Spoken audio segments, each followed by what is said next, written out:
many businesses, that are worried about, that human touch when they introduce automation and then potentially, leverage into like digital agents. I mean, how do you, just manage that balance? And, what did your customers think?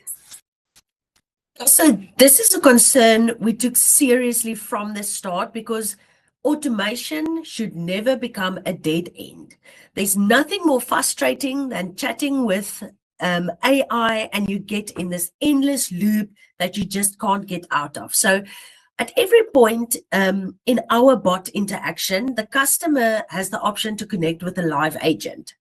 And that safety net matters enormously, especially in the transport business, where customers are often contacting you because something has gone wrong and they need reassurance, not necessarily just information.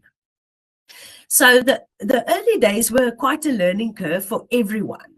Our older customers in particular took some time to adjust, and they were accustomed to calling in and speaking to a person. So now they had to navigate with this bot, and it was unfamiliar territory. So we had to be very patient with that transition and make sure that the handover to a human agent was as seamless as possible when it was needed. So the honest reality is just that it wasn't just the customers who were learning. Our human agents were adapting too. They had to get comfortable working alongside the automation, understanding when to step in and how to pick up a conversation that was started by the bot. Also, as the Interbot improved over time, it was starting to learn from real interactions and handle our queries with more accurate information and more naturally. So what we found is that once both of the sides, the technology and the people, hit their stride, the experience got a lot better.